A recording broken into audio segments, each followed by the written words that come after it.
Most couples say that they are marrying because they love their fiancés. And that's usually why people say they get married. I love you. Will you marry me? And the person who answers to that particular proposal never asks the question, what do you mean when you say you love me? They're so excited and caught up in the thing that the person asks them that yes comes out automatically. Yes, I'll marry you. Someone says they love you. You should stop and say, what do you mean? What is love? What does the world think love is? What do you think love is? Is what I was trying to get at. I'm going to give you several definitions. You could jot them down. And let's see how close they are to this list. Love is a feeling you feel when you get a feeling that you never felt before. Heard that one?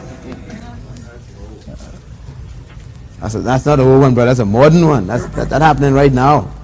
Right on this minute, somewhere in this country, somebody is saying that's what they feel about someone, a feeling they never felt before. Another one they give is love is a perpetual state of ecstasy, anesthesia, just dream. It's living in a world of fantasy, perpetual state of anesthesia. Just can't believe this thing is happening.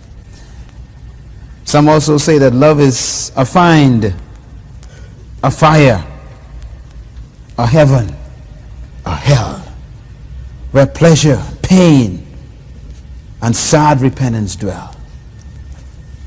Describes a lot of people's feelings. Others say love is a grave mental disease. Someone gave these definitions, man.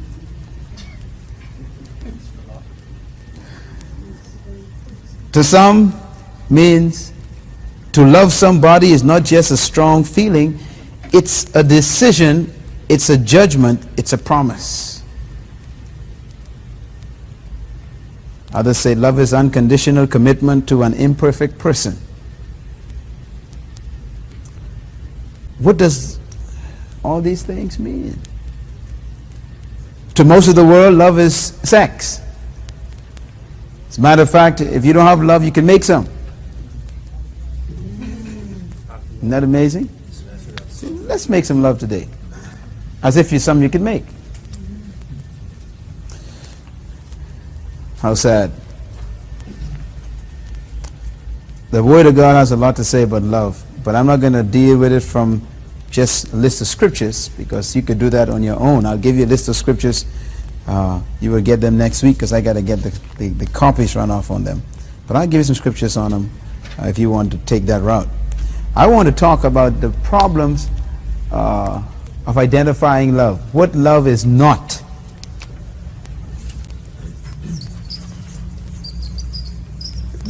It's more important sometimes to know what something is not. Then when you finish that, you end up with what it is. The first problem with defining love in our English language is that our English language is a very limited language. We have a problem in English. The problem in English is that English has single words for many things. Let me give you an example. If I say, give me some bread. Now you got to figure out what I mean. You're not sure what I mean anymore in English, do you? I may ask for money, or I may ask for some purity. The white stuff, the gum. When you wet it, it turns to gum. If I say to you, hey man, that's heavy. What do I mean? Heavy used to mean lifting something that had a lot of weight. But now we don't know what heavy means anymore when somebody uses it. That one word means a lot of things. This word love has run into the same problem in the English language. So the people who are English-speaking people have a tremendous problem with love. And that's a lot of people. The people who have their languages in the Germanic language backgrounds, And that is the Hebraic languages and the Greek languages and other languages that derive from that, Aramaic. Those languages are much better to live with, because in most of those languages you'll never find one word meaning different things. There's only one word for one thing in one situation. Listen to this. I love my dog. I love ice cream. I just love that house. I love guinea pigs.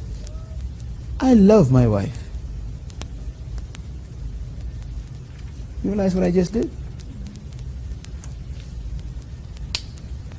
I used the same love word to love a guinea pig and ice cream and to love my wife. So my wife doesn't know for sure if I love her like I love the guinea pig, because it's the same word. So that's the problem we have in English. We don't have any other words for love.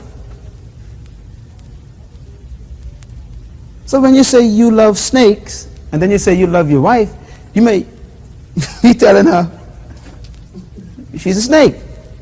I love snakes, and this is my wife. I love her.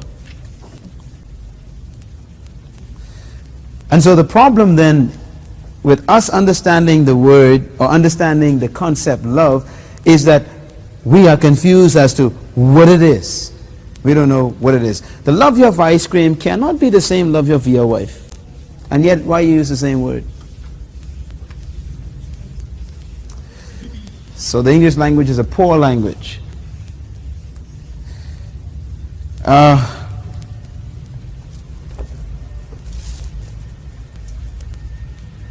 Love, then, there's a question I have on the top of your page. If to be married you had to convince a jury in court of law that you really did love the other person, before you got married it was a requirement that you had to go to court and prove that you loved the person before they gave you the license to marry that person, what facts would you bring to present to that jury to prove to them you love that person? What would you do? I want you to think about this.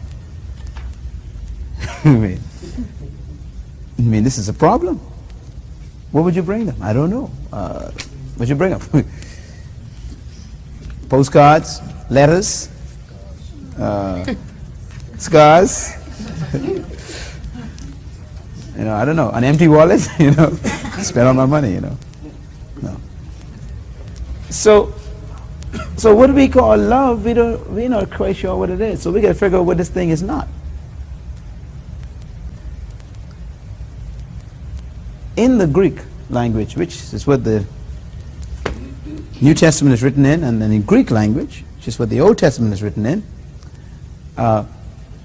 they don't have any problems with this thing. God doesn't have any problems with love. God knows exactly what love is, and He knows what it's not. And so I've listed the 4 words that are used in the Greek language that we have translated love. These 4 words mean different things, but we call them all love, and so we don't know quite what's going on. I have there's a 5th one I left out. I'm sorry. We need to write that in. It would be E, and that's eros, which is a Greek word that is used, and we translate that love as well, but it's not love. Now these 5 words, they're really 4. The first 2 I wanted to separate because they're from the same root, but they describe different relationships. Let's look at the first word, phileo. 4 words in the Greek that are described in our English language as love. There's phileo, there is eros, then there is stego, and then there is agape. 4 major words: phileo, stego, eros, and agape. These words are definitely in use, in operation today, even though we don't understand them in their workings. Let's look at the first one, phileo. This word that we translate love from phileo, the word phileo is the most general word for love or regard, for affection. And phileo means the love between friends, just casual friends. So you say to your friend, I love you, man. You wouldn't say that in Greek. You would say, I phileo you. See the difference? Now in English, you say to your friend, I love you, and then say to your wife, I love you. Your wife could be confused. But in Greek, there's no confusion. If you say I phileo you, they know that you're not married. They know that this is no family relationship either. This is a friendship between these two people. This word phileo has to do with friendship, and friendship, a love between friends, phileo, has some interesting things in it. It has to do with favor. F-A-V-O-R? I don't know how to spell it. I forgot. F-A-V-O-U-R, I got it right. And it also has to do with attraction.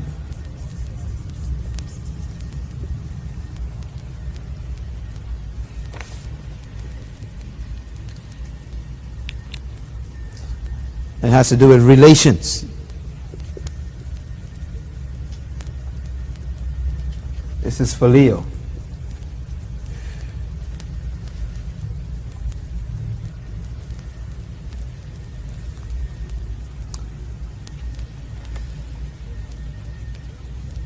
This word phileo has a root word philema, and it means to kiss. And this is the word they use when they talk about friends kissing each other on 2 sides of the cheeks in the day of Jesus, like Judas kissed Jesus. He would be saying to Jesus, I phileo you. That's probably why he got in trouble, because he didn't agape Jesus. But that was a sign of friendship, a kiss.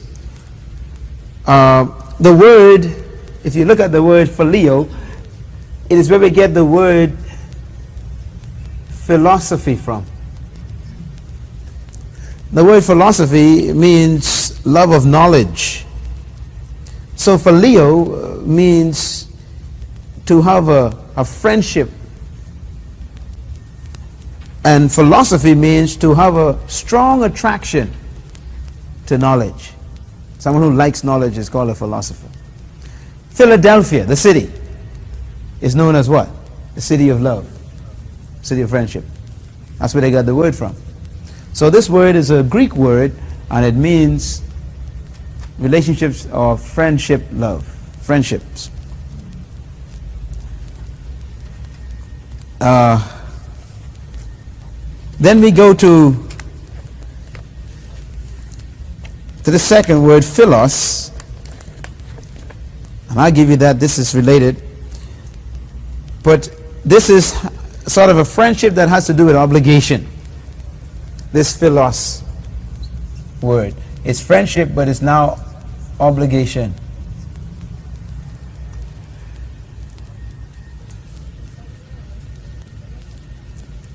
Both of these words are normally mentioned alongside each other, phileo and philos, because they basically come from the same root word.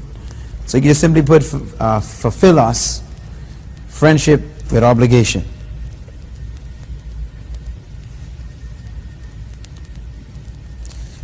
Jesus mentions this word in Luke chapter 16, verse 9, when he said, go to the world and make friends with the world? It's interesting, isn't it? He didn't say go to the world and agape the world. He said go to the world and philos the world. Philos. And this word means to win friends for yourselves on the level of acquaintance. Be acquainted with what the world is doing. Be aware of what the world is doing.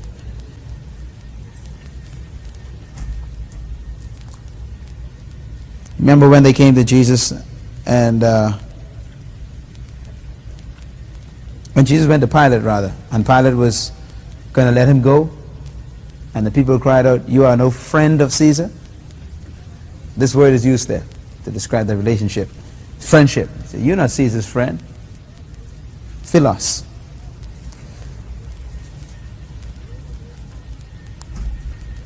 All right, let's look at this, at the next word, stergo. Stergo is the relationship between family.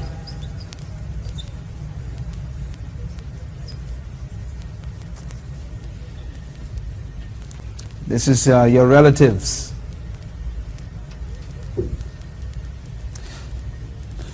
This is the love you have between children and parents. It's very crucial to remember this. And it involves respect.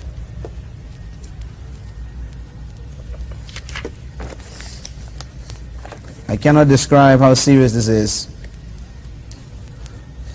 This is an important distinction. Now, when you say to your parents, "I love you," "I love my mother," "I love my father," you do not love your father or your mother the way you love your wife. You see how important it is to separate these words? And so some parents even get confused and say, "I thought you said you love me, son. And you don't come see me." Well, I love you. I stege you, but I don't agape you. There's a difference. Now, why is this important? Because this explains why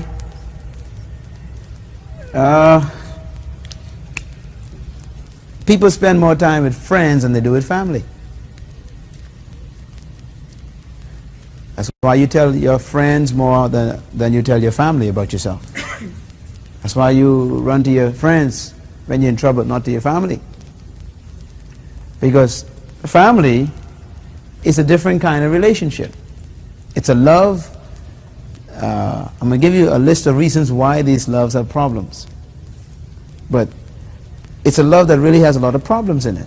Because it is love that is based on a biological fact. You know, you're my brother. My brother's here today. He's my brother. I love him as a brother. But you know that family don't get to know one another. You notice that? My brother and I never went out to sit down and have, ice cream just to talk, find out with each other. But he did that with his friends. I did it with my friends. You sleep with your brother and sister in the bed and don't know them. Who do you spend all your time with? Not your brothers, your sisters, you spend it with your friends. And so when you tell people you love your family, you shouldn't use the word love. You better use a different word because it's a different word. You see? Now they won't know what you're talking about. But you understand what I'm saying? It's in the Greek, right away, if you and I are standing up and we speak the Greek language, and I say to all these people, I stego her. Right away you know she's my relative. It's not, you can't think anything, sexual or anything. I mean, there's a distinction between the two. But now if I stand here and say I love her, she might be my sister, but you don't know. You may think, I cutting up, or something negative, see? And so you don't make any mistakes when you understand the differences. Then we have the third major word, and that's the word eros. I'll separate that before we get to agape. Eros. And this word eros has to do with sensual attraction. Love between male and female. This is sensual attraction between male and female. This is therefore sexual interaction.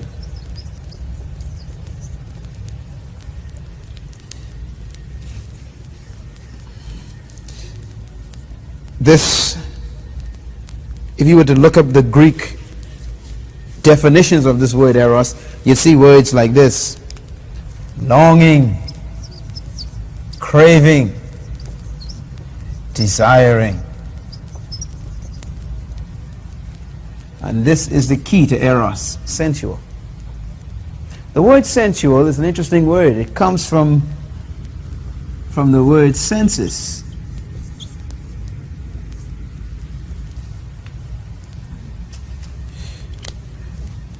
This love is the key to the problems of our society, this one. The word eros, if you look at it, I'm sure you already figured it out, it's where we get our word erotic or erotica.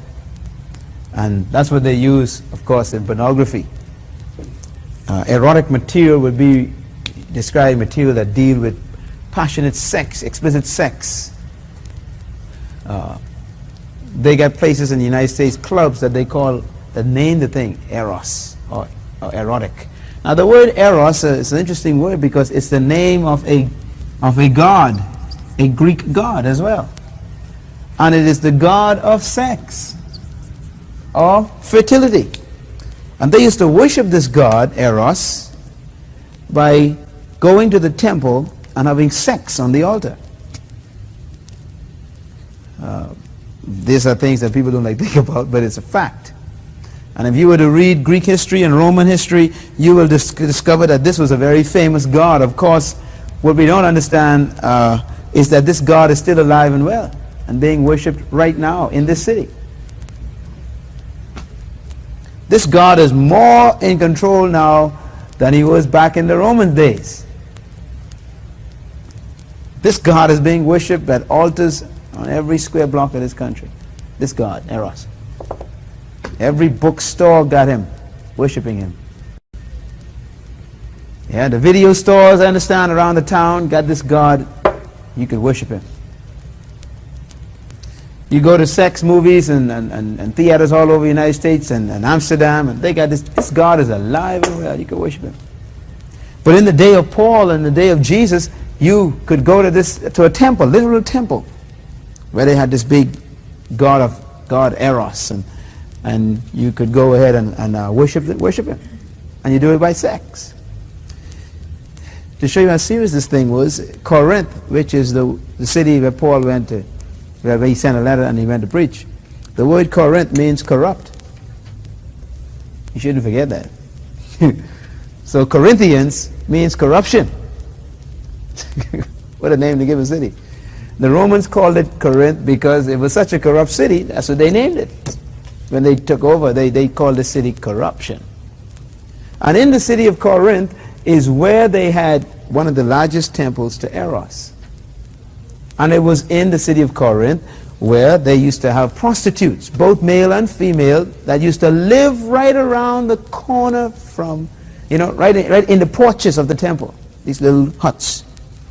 And so when you wanted to worship, you had your available partner. Sad, huh? And so they had a city full of prostitutes, homosexual prostitutes and heterosexual prostitutes. Paul begins to allude to these particular people sometimes in his writings when he was talking to them about letting their hair grow back and they shouldn't cut their hair and that kind of thing to the women, because the prostitutes who live in the temples used to shave their hair, and that's how you identified them. See, shave their hair, and they used to wear all kind of bands of jewels all around their hands and their upper arms and long earrings, and they were all painted up, and so you couldn't miss a worship partner, if I may use that word. And that's why the male prostitutes used to let their hair grow. Isn't that strange? Man always reversed God's order. And so you had men with long hair, long hair, and that's how you could tell that this guy was available. So if you come, if you pass through the city and you want to stop and worship Eros, you don't have to guess about making a mistake. You would go up to a young girl, she might slap you in your face. But then with these folks, ain't no way you could miss them. And so when Paul went there and began to preach the gospel, many of these people who used to worship the god of Eros, they got saved. They came to Jesus and they gave their lives to the Lord. And many of them used to, when they go into church, the women, they used to be going to church, to the church house to worship, and they had problems because the hair didn't grow overnight. You understand the problem? They had bald head, and all these earrings and makeup still on. They didn't know you got saved. They didn't know anything about this thing. Young Christians. So when they were going on their way to the temple, here comes these guys, hey baby, let's go worship. And they had problems with this. You're trying to explain to these fellas, hey, we changed. And the men who got saved had the same problem, Women come into them or other men come to them and, and the guy says, no man, I'm changed. But they see your long hair still on, and they see the girl's hair still shaved. So Paul had to solve the problem. They wrote him a letter and said, Paul, we're having problems, man. People, harassing us. So he said, tell the women let their hair grow, and while they're waiting, let them cover their heads. So nowadays, people wear hats. They don't know why Paul said, well, to cover your head. See, they prostitutes. It's amazing how we twist doctrine and mess things up. Now we got all the churches wearing hats, and they don't know why Paul said wear hats. See, you never had a prostitute problem with a bald head. So I can't tell you wear a hat, cover your head. Because it doesn't relate to you. It has nothing to do with you. It was a personal situation in a certain time, at a certain place, with a certain problem. Now when you make that a doctrine, you're in trouble. Then the same passage Paul tells the men, he says, and men, cut your hair, because nature does prove that God created men to have short hair. It's better for you, and etc. That's what he meant by that. When he told the men to cut them, cut their hair. He says, cut your hair, plus it's better for you anyhow. Okay? And nature proves it's healthier for a man to have shorter hair. So Paul was writing those things to deal with this problem with Eros. These people used to be a part of that cult. Well, I said that just to give you some background on how serious this particular God was and still is. Once again, I'd say that he is still probably the number one problem today. This demon, Eros. But this is an important word to remember, because this is what even you Christians unconsciously call love. If they say, if your sexual life isn't good, your love ain't no good. See how we relate those two things? So if you don't have a good sexual partner, then you feel depressed, sad, then you break up. Why? Because you equate love with sex. And love has nothing to do with sex. Nothing. You're going to prove it in a minute. So eros is a word that is given to describe the sensual activity sexually between animals. So if two dogs are having sex, the Greek would say that they are in an erotic state. So you are no better than a dog when you experience an eros. It's totally sensual and chemical. That's why I was happy when someone said chemistry. You see, that's what the word called love, but that's not love at all. That's just chemicals interacting with each other. The last word that the Greek has for love, and this word is a very rare word, agape.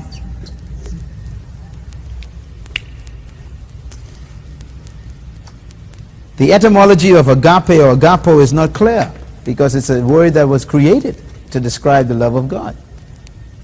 It appears a couple of times in Greek literature because they was trying to describe a love that they never could describe. And this word is only found in the Greek language, and it was used by Jesus. There's only one reference to this word that has been found outside the Bible. And that's important. This word agape. This love is a love that describes a move by one for the sake of the other. That's how they try to define this. The move of one for the sake of the other. A generous move by one for the sake of the other.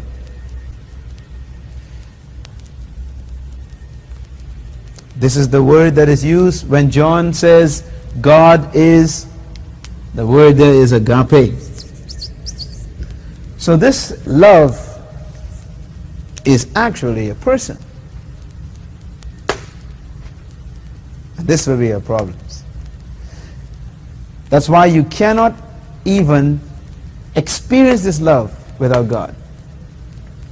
So all the other loves are possible except this one without God. You cannot know this one without God. We find in the book of 1 John chapter 4, it says, he that does not agape does not know God, for God is agape. Yes. It goes on to say, and now here is agape. Not that we first agape God, but that God agape us. In other words, if God don't give this to you, you can't even give it back to God. So God gives you this stuff first. And then you can give it to him and to everybody else. But he hasn't given it to you, you don't have it. The book of Romans, chapter 6, says, for the agape of God is shed abroad in our hearts by the Holy Spirit, which is in us. Holy Spirit brings this thing. So you can't work this one up. You can't read this out of books. You can't get this from another person by intercourse or interaction with them. This comes from God.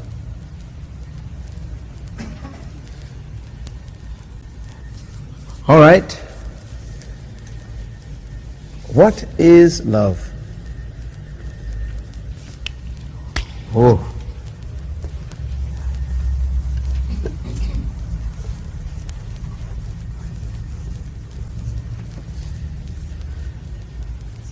So we know that relationship between friends is not love, agape. Relationship between family and parents, that's not agape. Relationship between two physical beings is not agape, sexual attraction. So what is this? What is agape? What really is agape? To describe agape, we've got to deal with a list that I want you to write down.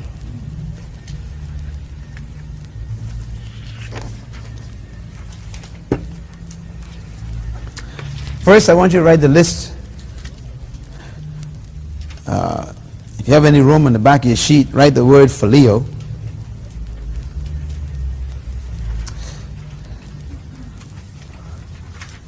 What is phileo?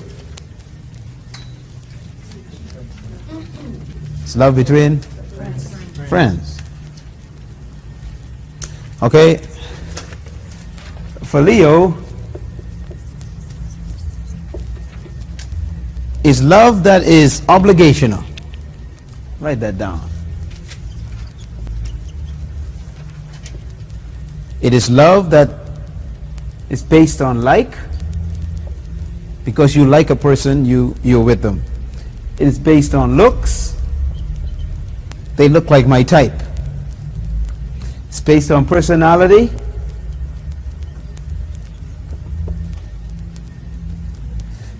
She and I are similar.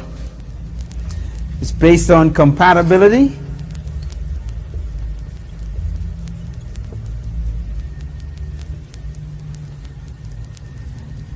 This love is based on pressure. It's based on expectation. And it's based on conditions.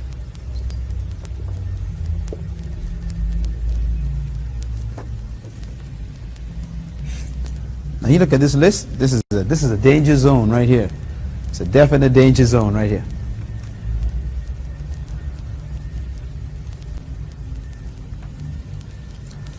When two friends are together, or when two people become friends, they feel obligated to one another.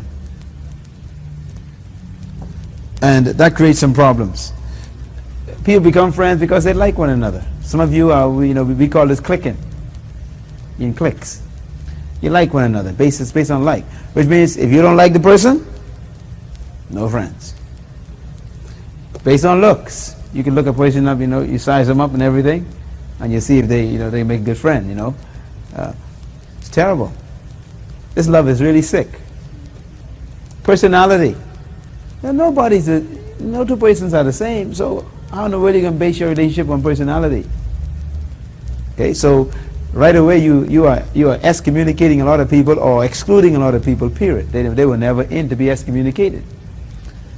Compatibility. You can't compare yourself with anybody. The Bible says we don't do that. We compare ourselves with ourselves. But this kind of love does that. Say, hey, we're compatible. People get married based on this stuff here. Could you imagine? What they get married in? They get married in phileo.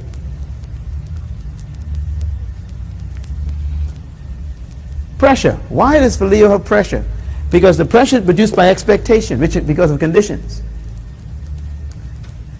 You're my friend as long as you, and then give this long list. Okay? Which means the minute you give a person a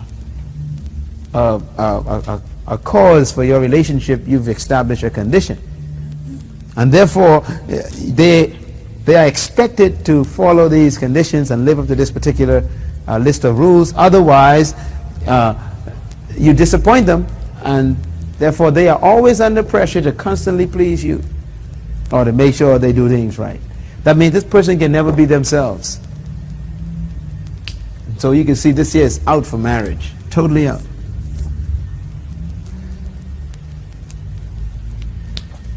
Let's look at Stergo a minute.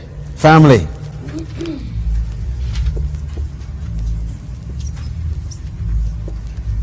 Put a list under it. I got 3 of them here. Feel affection. Remember, we listed under Stergo that this is family, relatives, parents, between uncle, aunts, cousins. This is Stergo, the relationship there. And so you feel affection for your mother and your father. You feel affection for your brother, your sister. You feel affection for your cousins. Is this relational affection because of biological relationship? This therefore depends on relationship.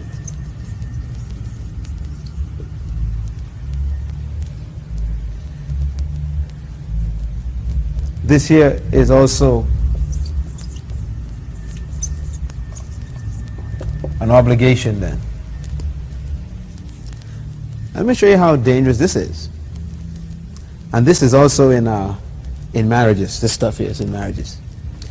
Okay, my brother's here today. I'm using an example because, we're related. Let's say my brother car has a flat tire. And I'm passing along the street. And I stop to help him. You know what makes me stop to help him? Just on the Stergo level? Because I'm obligated. I don't really like fixing tires, and I don't really want to stop. Matter of fact, I'm late, and I don't want to stop. But that's my brother. And watch the pressure. If I pass, you understand? If I pass, and he hailed me, and I, say hello and everything, and go straight past, you see the problem? When I see him again,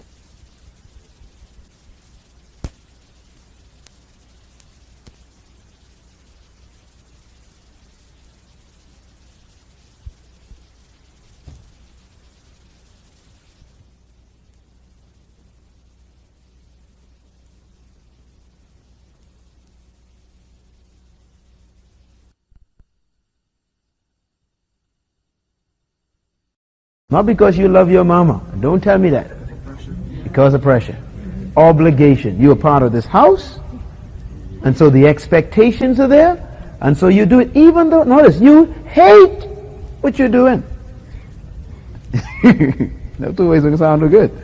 You hate what you're doing, but you're doing it. So you're not doing it because you love it. Neither are you doing it because you love them. You're doing it because you're stuck in the family. So that's not love. That's obligation. A lot of people get married like that. So only because you're my wife I doing this, you know. Relationship. Hear it? So only because you're my husband I cooking for you, you know. Relationship. Yeah? The problem with this kind of love is that this love, this relationship love, is one that was, it destroys unity. It sure does. Do you know why most married couples have problems? Because they take each other for granted. Jesus had a problem with this kind of love. When he told the disciples, he says, this is the word he used, you know, servants. John chapter 15, verse 15, Jesus talks to these disciples. He says, I no longer call you servants. Why? Because servants don't really know what's going on in the master's house. The servants, you know, they come around and they are part of the house responsibilities in the house. So a servant doesn't know what's going on in the master's head. A servant doesn't know the master's desires or his hurts or his aspirations or his problems. The servant just does what he's told because he's a servant and he's expected to do these things. Jesus said, I no longer call you servants, but friends. Now what is a friend? He says, I call you friends because I've told you everything I know. So you could always test and find out if your wife is your friend. Does she know what your so-called friends know? Because a friend is someone who tells all. Now we got problems. I can feel your mind going bing, bing, bing, bing, bing. See? And so, if anyone should be your friend, it should be your spouse, your husband, or your wife. And Jesus was trying to get rid of relationship. See the problem? Now, when two people get married, in an instant, they become related. And it's documented by a covenant from government. Husband and wife. And every time we use the word husband or wife, we diminish our relationship. Because we're saying to the other person, we know one another. Just by using the word husband. It means we know one. Just like I say, if I use the word, this is my brother, the implications are we know one another. But we don't. We just happen to be born from the same family, parents. And so we have to become friends. See? Brothers and sisters are the same word Jesus used for servants. It's the same word for servants. It means house minister. Someone who's in the same house, you know, technically because of relationship, obligation. And so if I get my wife and I, my wife could be my servant, I could be her servant, or we could be friends. And Jesus promotes servants to friends. Relationships to friends. See? And so don't think that because you get married to someone you know them. Friendships are not gifts, they are results. And this thing here is the same thing with the family. My brother is a gift to me, but we're not, you know, but our friendship is not a gift. We need to develop friendships. It takes a long time and a lot of spilling guts and sharing each other's hurts and feelings and goals and aspirations and, you know, low times and high times and, you know, having time for each other and you know, spending time together. It's a big deal to have a friend. Most people want to be married and have a good relationship with their spouse, but spend most of their time with their buddies. You can't do that. Because you build in friendships with your buddies. Who you spend time with is who you spill to. See? And so you find that your buddies will be closer to you than your spouse, if you're not careful. And when you have a problem, instead of going to your spouse, who you should go to, you go to your friends, because they're the ones who become your friends. See?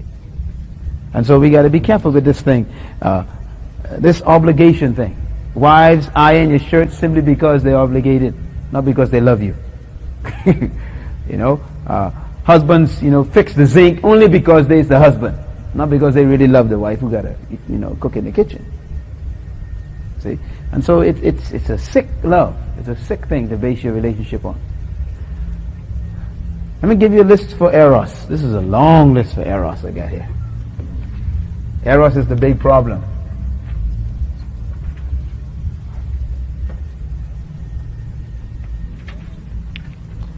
Eros is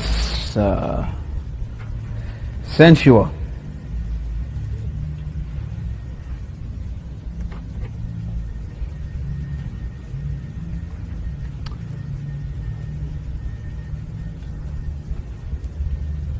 Eros has to do with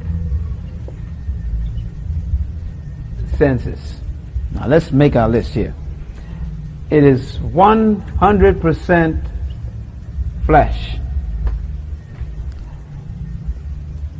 100% emotion, it's 100% feelings, it's 100% selfish, it's 100% condition or conditional. It's based on chemicals.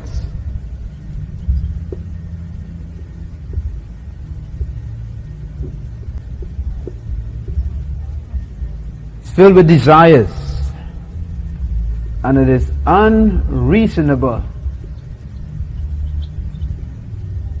Unreasonable.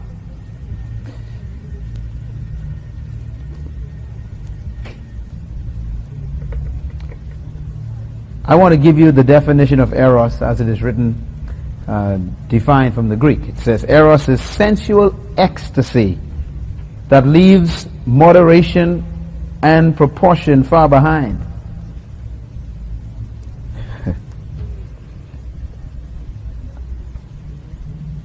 It is a sensual feeling that forgets all reason, all will, and all discretion on the way to its ecstasy. That means it doesn't care who it hurts, what it has to do, or how many people it destroys. It wants to satisfy itself. It's a terrible thing. Therefore, it is a love, as we would call it love, based on pleasure, self-pleasure. It is a love that is reactionary, based on reaction. It's a love that is unstable.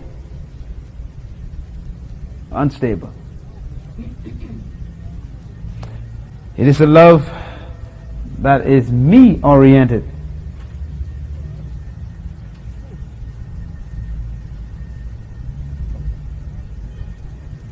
It's a love that is unspiritual.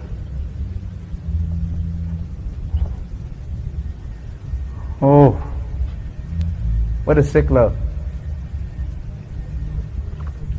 You hear people say this often as you're growing up, if you love me, you let me.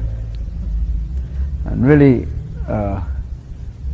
that's a sick approach to a relationship, but people use that as a bargaining power. This is what they're talking about. If you eros me, you let me fulfill my ecstasy at the expense of your integrity. I don't care about you.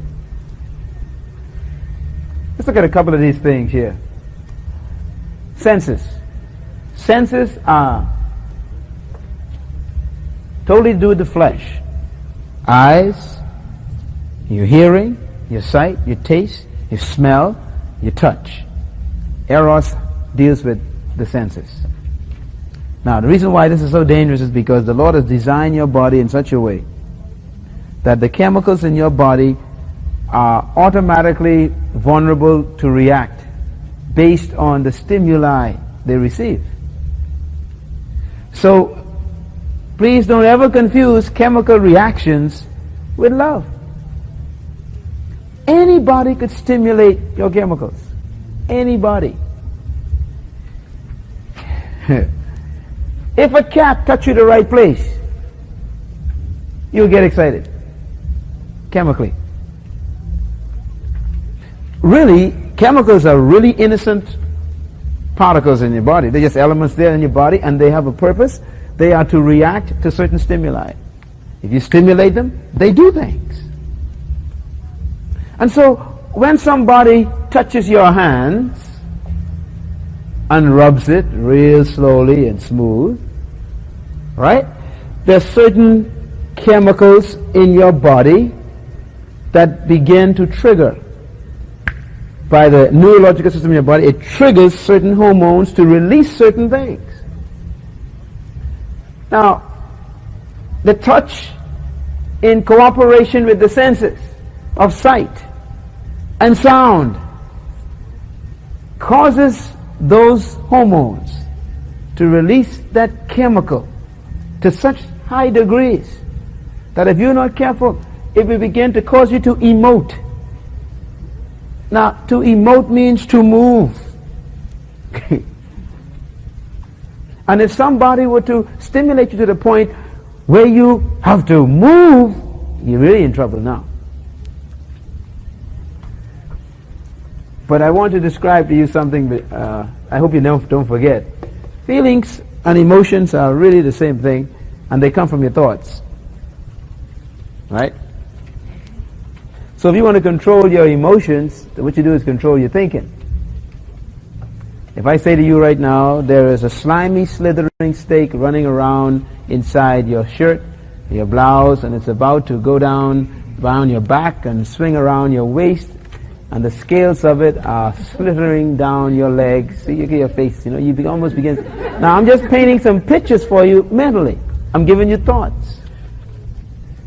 Okay? But those thoughts trigger chemicals in your body that make your whole body change its state. So we call that motion. You are emoting. You're changing from a state to another. And therefore, if you don't like your emotions, then you got to change your thinking. So if you put yourself in a position where you are sitting with a member of the opposite sex, the lights are low, the music is just fine, and no one's around, the sea breeze blowing through the window with the moon resting over the palm trees. You understand? I mean, your senses, what you see, what you hear, I love you, what you feel, then your body starts doing what it's supposed to do. It starts producing chemical reactions. Now, people think that when that happens, that's the devil. That ain't the devil. That's your body. Do you understand this? How could I even do that? That's what the devil took over me. Wasn't no devil took over you at all.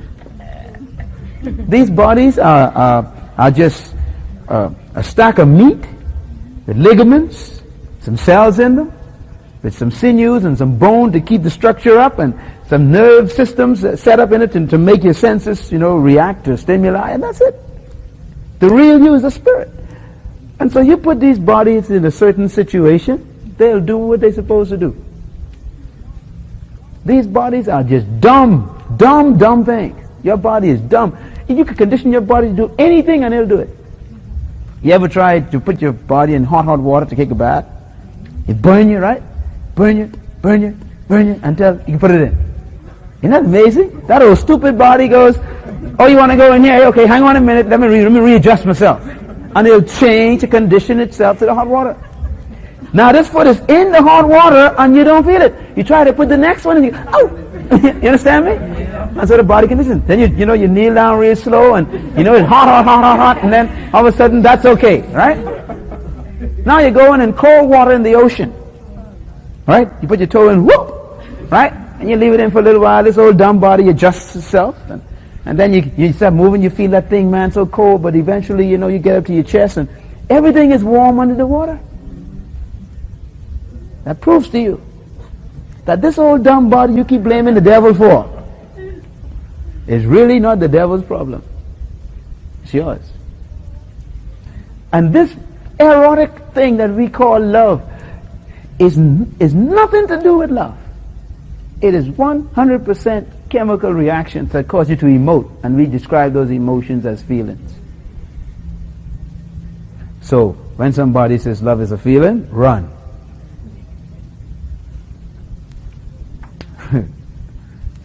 Pure love doesn't have feelings.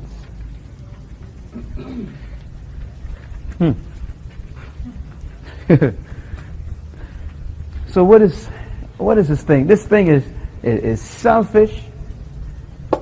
It's conditional, based on the condition you're in, the situation you're in. It is chemical, and it is striving to fulfill its own desires, and to do it, it becomes unreasonable. Yeah? You go beyond a point where ain't no stopping, people say. This erotic passion, they say, it's gotten the control of me. This thing is a beast, and it's after its own pleasure, me. And therefore all it does is react. You touch it, it reacts. You press certain buttons in it, it reacts.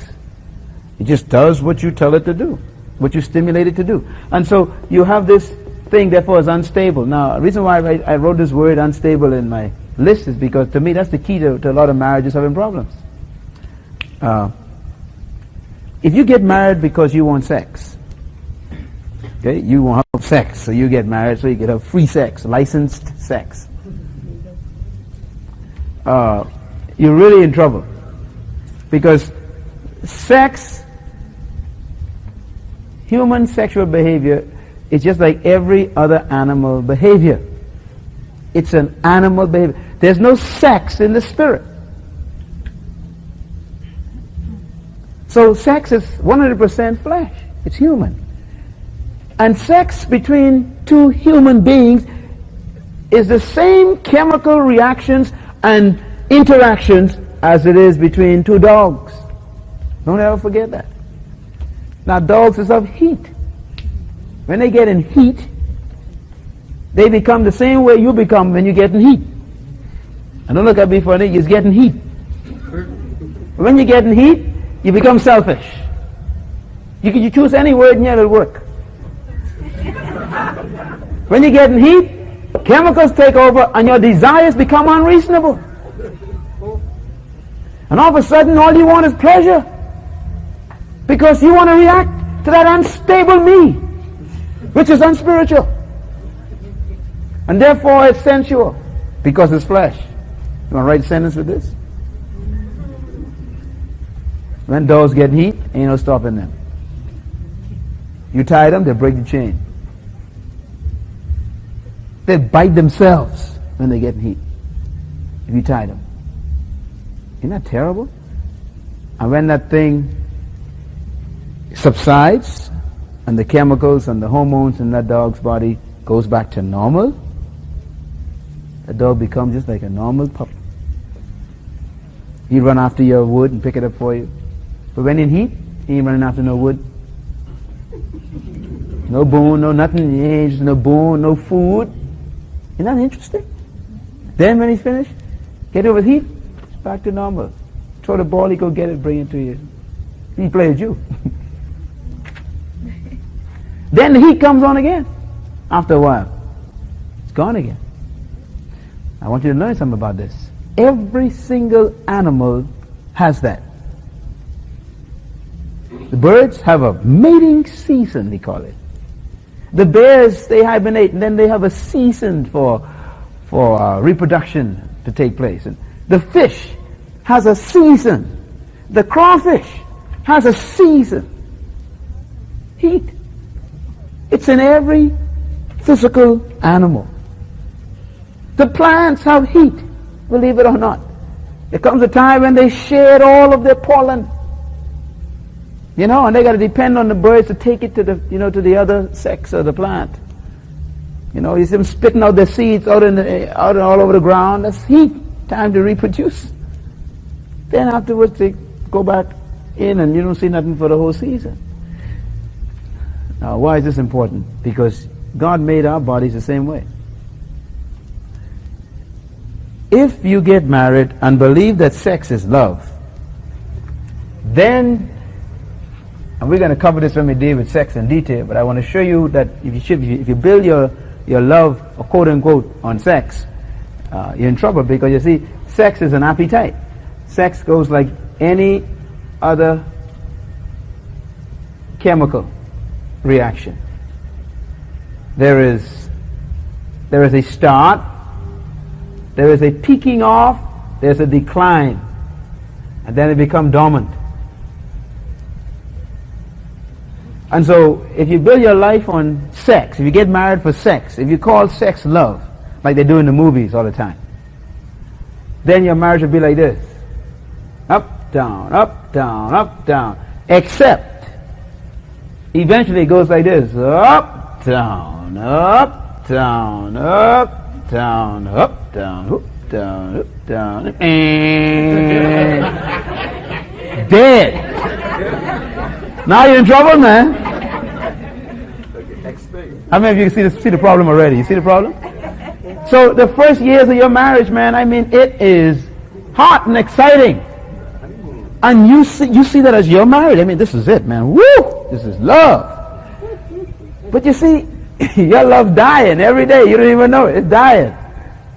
Another strange thing, too, is that these, as you get older and longer in your marriage, these become longer. Do you understand what I'm saying? In other words, actually it isn't like that on the graph that I have. It's like this. Straight line, hump, straight line, hump, straight line. Just believe me. Alright, you young folks, just believe me. Don't build your love on your marriage on eros. Sex is not love. And love is not sex. Sex is one of the ways that you can express your love to someone. But don't confuse it with love. That means if you are not having sex, then if sex is love, you're not having love. That's where the world got the idea from. So let's make some love. That's where the idea came from. It's being reinforced over and over again in the movies and the books that you see all over the place, right? And that's what's destroying the church today. That's why you have all these scandals in the hierarchy of the church, because people are beginning to become confused. You know, someone winks at you and your knees get weak and you think, oh, I'm in love, you know. No, you are in heat. And this thing gonna pass, so you better run. Like Joseph, man, Joseph had the heat. The woman had the heat for Joseph. Joseph says, I get the heat too, I'm gone. You know, because that thing's dangerous, see? But people don't appreciate the difference between the two. And so you have all these movies say, you know, guy takes girl out. You see him in the movie, you know, go and have a nice lunch or breakfast or dinner, whatever. And now he can drop her home. You see the movies? And then, you know, he walks to the door, looks at her, he looks at her, music comes out, you know, and then they kiss one another. And then she goes in the house, she stands at the back door and she goes, whoo! And he goes up to the car and he goes skipping, woo! You know. And so everyone who watching it goes, love. Right? That's the conclusion, love. So when that doesn't happen to you, you say, no love. Because it becomes a wrong concept in your mind. Then when you look, the next scene, you see them in bed. You know, and they say, tell each other, you know, oh, I love you, and you're the best thing that ever happened to me, da, da, da. Okay, so you get confused. every time someone says they love one another, you see them in bed. And after 20 years of that, of watching that, if you're not strong, that convinces you that love equals sex. So if you love me, you go to bed with me. And so you find people actually feeling that way. And you find young ladies saying, if you love me, why you don't touch me? I mean, they begin to live this thing out of the movies, you know. And the guy saying, well, I don't touch you because I love you. Something wrong with me, eh? No. You know, I know my weaknesses and I want to protect you. What do you mean protect? I bet you think I got AIDS. You know what I mean? And the pressure comes, you know, on the guy. Or you find it vice versa. You know, the guy, you know, she, you know, want to touch him, and he says, no, don't touch me. And she says, what's wrong with you? You funny, eh? You know what I'm saying? And it all comes from this bad concept the world has given us of what love is. See? But you could love someone and never have sex with them. Because sex is not love. Can you separate the two? See? It has nothing to do with it. Now God has provided that avenue, if you choose to, within the corporate bond of marriage, to use it as one expression. But I tell you something about sex now, it's really strange. Sex is a wave. You experience sex, and then the appetite dies, and if you build your love on sex, you're in trouble during these periods when it isn't active. See? And so you begin to find having problems with this thing. All right, we can get into some details and then we deal with sex. Let me close on agape, and I want you to think about agape, because to me this is going to be the salvation of people if they understand it. I love to teach about agape because it's a love that really blows my mind. Agape is God. You got to have God to have agape. God is one. So agape brings people into oneness. Agape is responsible.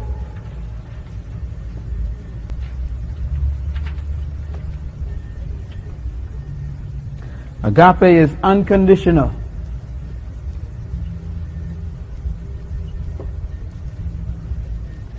Agape is unemotional.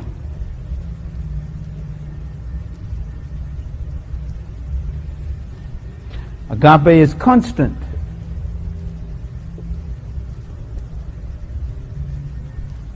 Agape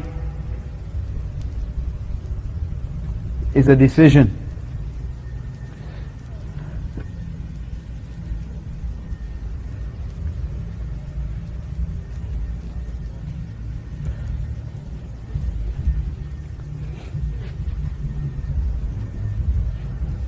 Agape has no reason. That's the key to agape. Please underline it. Don't ever forget that main one. Agape has no reason. I'll make some statements, and they probably won't make much sense to you today, but maybe you pray before the Lord, they'll come to you. True agape, number 3 on your page on the back of the cover, if you haven't started writing there. True perfect love has the following elements. These elements you write down. True love has God, has oneness, has responsibility, it's unconditional, it's unemotional, it is constant, it's a decision, and it has no reason.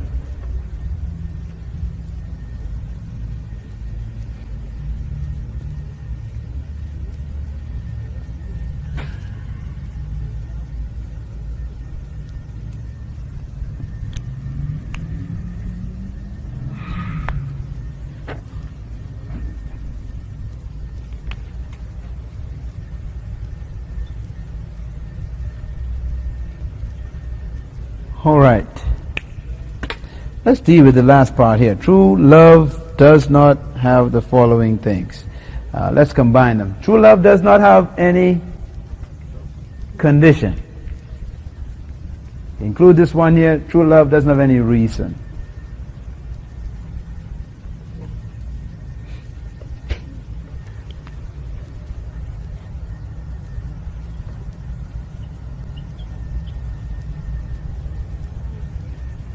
Now this is the key how we work our, I call this the equation of perfect love. She works out in your love, you straight.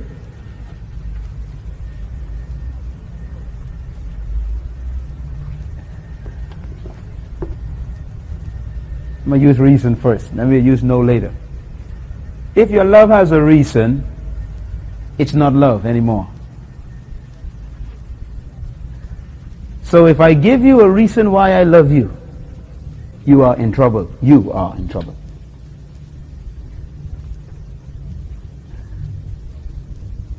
Whenever anyone says to you, I love you because, you should run.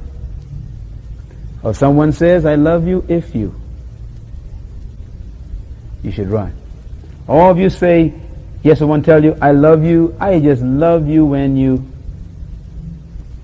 that's trouble. So these are all conditions. Whenever they give you a reason why they love you, you are in trouble. I have never met one yet, all my days of studying the Word and counseling, that have not seen this as the source of their problem. This is the source of every relationship problem in the world. Reasons.